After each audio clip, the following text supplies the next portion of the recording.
Free audio post-production by alphonic.com. सबसे पहले तो मैनेजमेंट क्या है?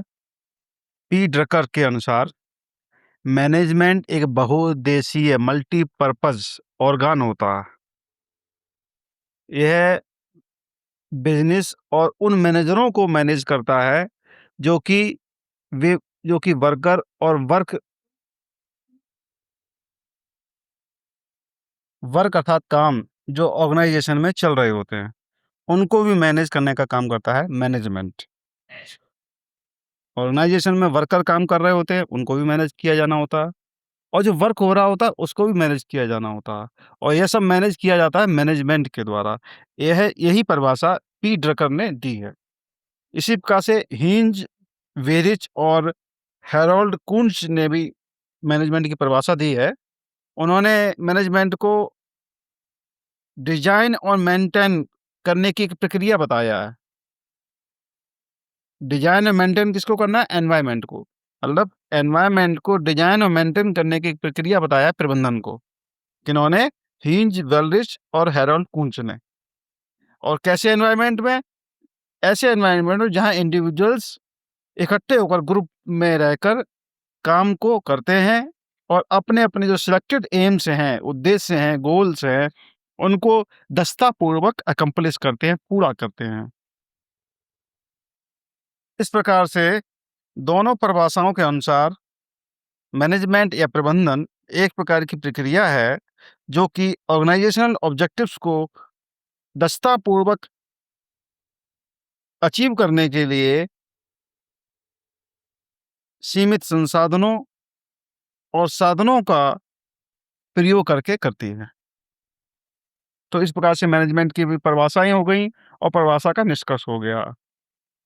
मैनेजमेंट की परिभाषा को जानने के बाद हम मैनेजमेंट के लक्षणों को भी जानना चाहेंगे, क्योंकि एक मैनेजमेंट क्या होता है? प्रोफेशन होता है, और इसमें इकोनॉमिक फंक्शन होते हैं और ऑब्जेक्टिव्स को कुछ अटेंड करना होता है, अथॉरिटी होती है, डिसीजन मेकिंग होती है, और इंटरडिसिप्लिनरी है और इंटेंजिबल है। ये कैरेक्टरिस्टिक्स हैं ऑफ मैनेजमेंट के लक्षण हैं। तो मैनेजमेंट के महत्व को भी अगर हम जानें तो क्या करता है? ये वर्क के डुप्लीकेशन को रोकता है और कॉस्ट को भी रोकता है, क्योंकि ये हाई क्वालिटी को अचीव करता है और आउटपुट भी उसी के अनुसार देता है, और मिनिमम इनपुट को प्रयोग करता है। तो इस प्रकार से इनका सिग्निफिकेंस भी है, महत्व है मैनेजमेंट का।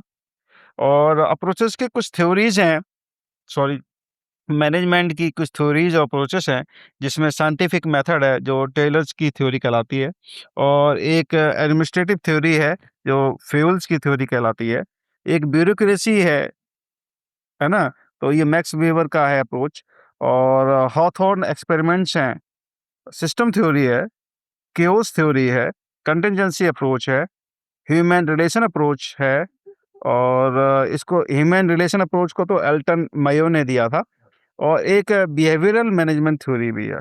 तो इस प्रकार से ये थ्योरी एंड अप्रोचेस में से में से हम 2 या 3 को भली-भांति समझ लेते हैं, तो इससे हमारा एक ये टॉपिक थ्योरीज एंड अप्रोचेस का कंप्लीट हो जाएगा। तो सबसे पहले हम सिस्टम थ्योरी को समझ लेते हैं और उसके बाद अन्य अप्रोचेस या थ्योरी को समझेंगे। तो सिस्टम थ्योरी क्या है? ये मॉडर्न मैनेजमेंट में जो ऑर्गेनाइजेशन अधिकतर जो चलन में ले रही हैं, इस थ्योरी को ले रही हैं, सिस्टम थ्योरी को। सिस्टम थ्योरी क्या होती है? ये या तो ओपन हो सकती है या क्लोज्ड हो सकती है, और इसमें जो इंटरेक्शन होता है, आपस में इंटरेक्शन, तो ये आउटसाइड एनवायरनमेंट के साथ इंटरेक्शन होता है ओपन सिस्टम में, और क्लोज सिस्टम में भारी इंटरेक्शन नहीं होता है। आप ऑर्गेनाइजेशन को भी एक सिस्टम के रूप में मान सकते हैं, क्योंकि ये मशीनों, तकनीकों और संपत्ति और मनुष्यों से युक्त होती है, तो एक प्रकार का सिस्टम है। जो क्लोज सिस्टम होते हैं वो एक्सटर्नल एनवायरनमेंट से इफेक्ट नहीं होते हैं, जबकि ओपन सिस्टम भाई प्रभावित हो जाते हैं उनसे। तो इस प्रकार की जो ये थ्योरी है, ये सिस्टम ऑर्गेनाइजेशन के अंदर ऑर्गेनाइजेशन को सिस्टम के रूप में अध्ययन करती है। ठीक है, तो ये सिस्टम थ्योरी हो गई है। अब हम केओस थ्योरी की बात करते हैं। ये केओस थ्योरी जो होती है, वो मैथमेटिकल साइंस में अपनी जड़ें रखती है। मतलब मैथमेटिकल साइंस इसका मूल रहता है और मैनेजमेंट में इसको अडॉप्ट किया जाता है। अच्छा, ये ऑर्गेनाइजेशन को सिस्टम के रूप में ही ट्रीट करती है, लेकिन ये कॉम्प्लिकेटेड होता है सिस्टम इसमें, और नॉन लीनियर होता है और डायनेमिक होता है। तो अच्छा, नॉन लीनियर का यहाँ पे मतलब होता है, नॉन लीनियर सिस्टम का, कि एक वेरिएबल यदि इफेक्ट हो जाए परिवर्तन के द्वारा, तो दूसरा नहीं होगा, ठीक है? और डायनेमिज्म का मतलब ये होता है कि कंपोनेंट्स ऑफ द ऑर्गेनाइजेशन, है ना, हमेशा बदलते रहते हैं समय के अंतराल पर।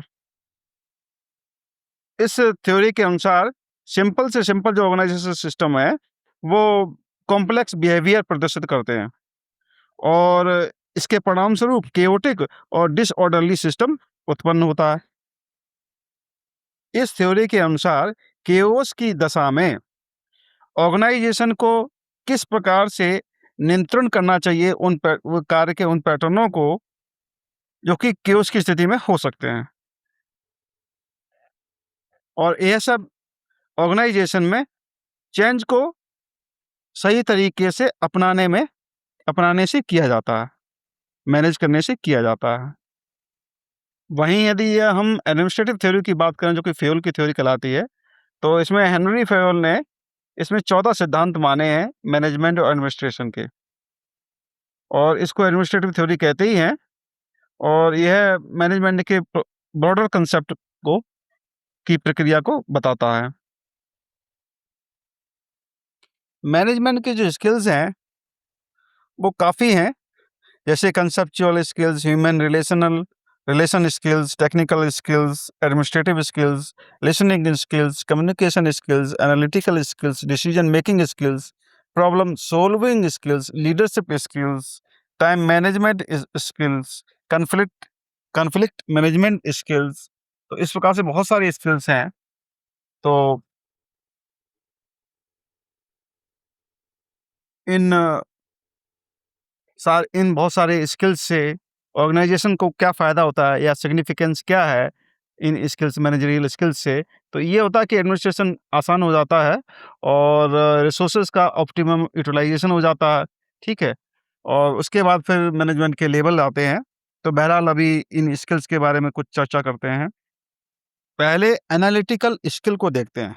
इसमें क्या है, मैनेजर को इन्फॉर्मेशन को कलेक्ट करना और उसको एनालाइज करने की क्षमता होनी चाहिए, एक पर्याप्त क्षमता होनी चाहिए मैनेजर के पास, और इस एनालिज्ड इन्फॉर्मेशन के आधार पर वो इफेक्टिव डिसीजन ले सके बिजनेस की प्रॉब्लम को सॉल्व करने के लिए। और बिजनेस की प्रॉब्लम कौन कौन सी, जैसे डेटा एनालिसिस है, बिजनेस एनालिसिस है, ऑपरेशन एनालिसिस है। तो इस संदर्भ में वो पर्याप्त डिसीजन ले सकता है, इफेक्टिव डिसीजन उसे लेना है, और जब उसके पास क्षमता होगी तभी वो ऐसा कर सकता है। तो ये एनालिटिकल स्किल हो गई।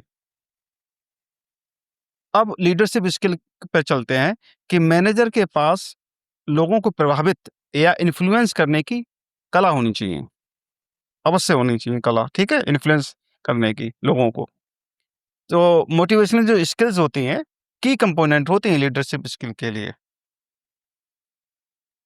अब यदि हम ह्यूमन रिलेशन स्किल की बात करें, तो ये एक प्रकार से इंटरपर्सनल स्किल्स ही होती है, इनके रूप में जाना जाता है। यह क्या करता है, मनुष्य और कार्य के मध्य सही संबंध बैठाता है, और ये इससे क्या होता है, अन्य लोगों के साथ जो वर्किंग करनी है, कम्युनिकेशन होना है, इसमें वृद्धि होती है, और मैनेजमेंट के किसी भी लेवल पे, हायरार्की पे इसकी आवश्यकता पड़ती है, ह्यूमन रिलेशन स्किल्स की, क्योंकि मैनेजमेंट जो है वो लोगों के कार्यों के साथ ही जुड़ा होता है।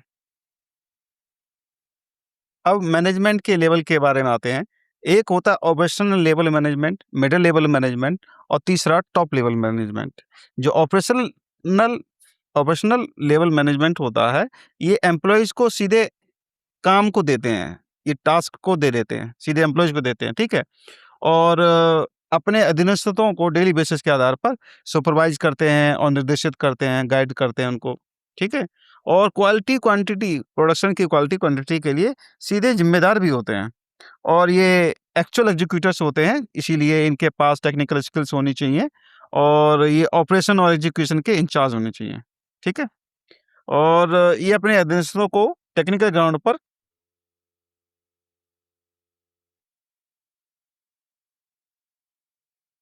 मैनेज करते हैं। मिडल लेवल मैनेजर्स को ऑपरेशनल लेवल मैनेजमेंट सलाह भी देता है। इसी प्रकार से जो मिडल लेवल मैनेजमेंट है, वो हायर लेवल मैनेजर्स के लिए अकाउंटेबल होता है, जिम्मेदार होता है, ठीक है? और ये टॉप लेवल मैनेजमेंट के सबऑर्डिनेट होते हैं, अधीनस्थ होते हैं, मिडल लेवल मैनेजमेंट।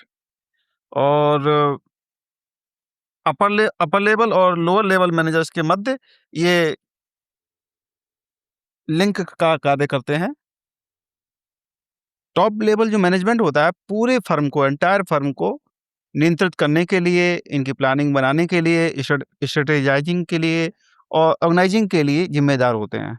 और पॉलिसी फॉर्मेशन और गोल्स को सेट करने के लिए, सेटिंग अप करने की, स्थापना करने के लिए, बनाने के लिए पॉलिसी को, तो उसके लिए भी जिम्मेदार होते हैं, बनाते हैं।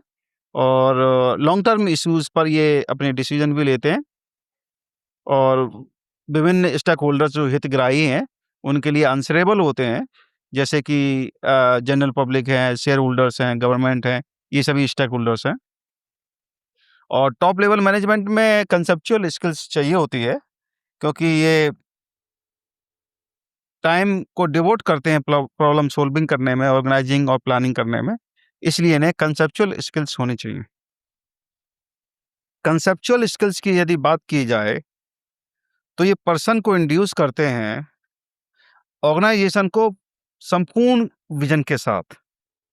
जो कंसेप्चुअल स्किल्स है, ये इनिशिएटिव की एमालगेमेशन होती है, नॉट इनिशिएटिव, क्रिएटिव और एनालिटिकल स्किल्स की भी एमालगेमेशन होती है। और ऐसी स्किल्स प्रॉब्लम के कोज या स्रोत को ढूंढने में, पता लगाने में मदद करती है। इस प्रकार से ये कंसेप्चुअल स्किल्स मैनेजर को प्रॉब्लम सॉल्व करने में पूरी एंटायर ऑर्गेनाइजेशन के लिए मदद करती है। अब मैनेजमेंट के रोल के बारे में यदि बात की जाए, तो जो इंटरपर्सनल रोल होते हैं, वो होते हैं जैसे नेटवर्क को बनाना, लाइजन बैठाना। नेटवर्क बनाने का मतलब लाइजन बैठाना और पीपल को मोटिवेट करना, लीडरशिप और पीपल को इंस्पायर करने की, है ना, तरीके अपनाना। इंफॉर्मेशन रोल में इंफॉर्मेशन को कलेक्ट करना, फिर उनको एनालाइज करना और उसके बाद टीममेट्स में शेयरिंग करना शामिल होता है। जैसे मॉनिटर के रूप में, और मैनेजर क्या करता है, नर्व सेंटर के रूप में काम करता है। और इसी प्रकार से जैसे स्पोक्स पर्सन है, तो वो इंफॉर्मेशन को ऑर्गेनाइजेशन के बाहर बताता है। जैसे एक्सपर्ट्स होते हैं, स्टेक होल्डर्स होते हैं, उन सबको बताता है जब आवश्यकता पड़ती है ऑर्गेनाइजेशन की। तो ये सब इंफॉर्मेशन रोल्स हैं उनके। इसी प्रकार से डिसीजन जो रोल्स होते हैं, निर्णायक रोल होते हैं, वो ये होते हैं कि ऑर्गेनाइजेशन के बेटरमेंट में जो डिसीजन लेने होते हैं, उसके लिए अच्छी भूमिका का निर्वहन होता है। एंटरप्रेन्योर के रूप में होता है, कभी मैनेजर, है ना, एंटरप्रेन्योर के रूप में काम करता है, वहाँ जो है छोटे बिजनेस को चलाता है वो। डिस्टर्बेंस हैंडलर, जो डिस्टर्बेंसेस होते हैं, वो अनअवॉइडेबल होते हैं बिजनेस एनवायरनमेंट में। और एयरऑल मैनेजर को टीम को ट्रैक पे लाने में मदद करता है, जैसे ही डिस्टर्बेंस उत्पन्न होता है उस समय के बाद। तो डिसीजन रोल है। जब मैनेजमेंट के फंक्शंस की बात आती है, तो अलग-अलग विद्वानों ने अलग-अलग इसमें बताया है।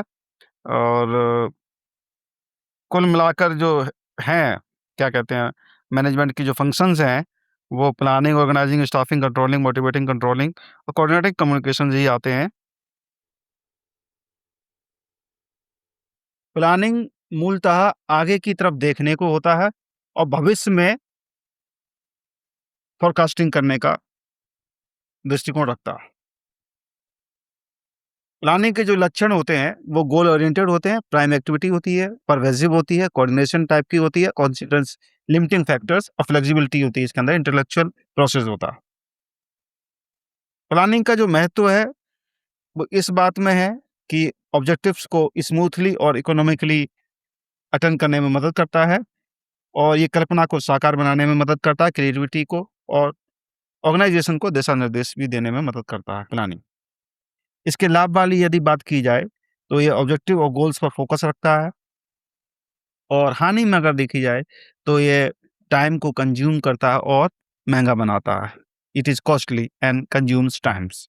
कौन? प्लानिंग भाई कॉस्ट ही पड़ती है ना, जब टाइम लगेगा तो कॉस्टली भी होगी। प्लानिंग की जो प्रोसेस होती है उसमें स्टेप्स हैं, उनको फॉलो किया जाता है और प्लान के यदि हम टाइप के बारे में देखें तो ये सिंगल यूज प्लान हो सकता है, रिपीट यूज और स्टैंडिंग प्लान हो सकते हैं।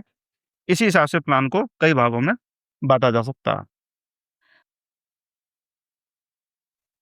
इसी प्रकार से जब ऑर्गेनाइजिंग की बात आती है कंसेप्ट की, तो ये स्टैटिक कंसेप्ट हो सकता है, इनका एक डायनेमिक कंसेप्ट हो सकता है ऑर्गेनाइजिंग का। और ऑर्गेनाइजिंग जो प्रोसेस है उसको हम डिटर्मिनेशन ऑफ ऑब्जेक्टिव्स के रूप में देख सकते हैं, एनुमरेशन ऑफ ऑर्गेनाइजेशन ऑब्जेक्टिव्स के रूप में और क्लासिफिकेशन ऑफ एक्टिविटीज, फिर ड्यूटीज को असाइन करने में। प्रोसेस ऑफ स्टाफिंग में अगर हम बात करें तो ह्यूमन रिसोर्स प्लानिंग ली जा सकती है और रिक्रूटमेंट है, सिलेक्शन है, प्लेसमेंट है, इंडक्शन है, ट्रेनिंग एंड डेवलपमेंट है, अप्रेजल है, प्रमोशन है और कंपनसेशन एंड रेम्यूनरेशन इसमें शामिल किया जा सकता है। फिर डायरेक्टिंग है, कोऑर्डिनेशन है और कोऑर्डिनेशन की ज़रूरत कहाँ पड़ती है, जैसे growth in size, functional differentiation, specialization, ठीक है। और कोऑर्डिनेशन जो है इंटीग्रल फंक्शन होता है। फिर कंट्रोलिंग भी आता है। कंट्रोलिंग में परफॉर्मेंस स्टैंडर्ड को एस्टैब्लिश करना आता है, एक्चुअल परफॉर्मेंस को मेजर करना आता है और स्टैंडर्ड्स और एक्चुअल परफॉर्मेंस का तुलना करना भी शामिल होता है इसमें और डेविएशंस का एनालिसिस भी करना होता है। तो इस प्रकार से ये कंट्रोलिंग आती है। कंट्रोलिंग टेक्निक्स होती हैं जैसे direct observation and surveillance, financial statements, budgetary control जो होता है। तो ये टेक्निक्स हैं कंट्रोलिंग की। इसमें break even analysis, return on investment, management by objectives, management audit, management information system, part और या सीपीएम टेक्निक्स, सेल्फ कंट्रोल, ये सब कंट्रोलिंग टेक्निक्स हैं। फिर कम्युनिकेशन का नंबर आता है। कम्युनिकेशन की अगर लक्षणों की हम बात की जाए तो ये टू वे होता है, ऑनगोइंग प्रोसेस होता है। ये परवेसिव होता है और म्यूचुअल अंडरस्टैंडिंग को बनाता है ऑर्गेनाइजेशन में।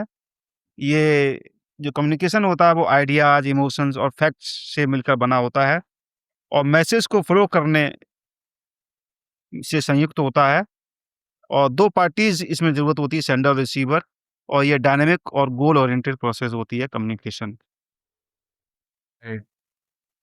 कम्युनिकेशन चैनल बेसिस के आधार पर, on the basis of channel, formal communication होता है और इनफॉर्मल कम्युनिकेशन होता है। इनफॉर्मल कम्युनिकेशन को हम ग्रेप वाइन कम्युनिकेशन भी कहते हैं और मीडियम के आधार पर ये ओरल कम्युनिकेशन होता है और रिटर्न कम्युनिकेशन होता है और उसी प्रकार से डायरेक्शन के आधार पर कम्युनिकेशन को हम डाउनवर्ड कम्युनिकेशन और अपवर्ड कम्युनिकेशन में बांटते हैं और इसी प्रकार से लेटरल और हॉरिजॉन्टल कम्युनिकेशन भी होता है, डायगोनल क्रॉसवाइज कम्युनिकेशन भी होता है और फॉर्म के आधार पर ये वर्बल और नॉन वर्बल कम्युनिकेशन होता है। कम्युनिकेशन में कई प्रकार की बाधाएं भी होती हैं जो कि semantic barriers, mechanical physical barriers, psychological barriers और ऑर्गेनाइजेशन और स्ट्रक्चरल बैरियर्स, पर्सनल बैरियर्स आदि के रूप में व्यक्त होती हैं। Free audio post production by alphonic.com.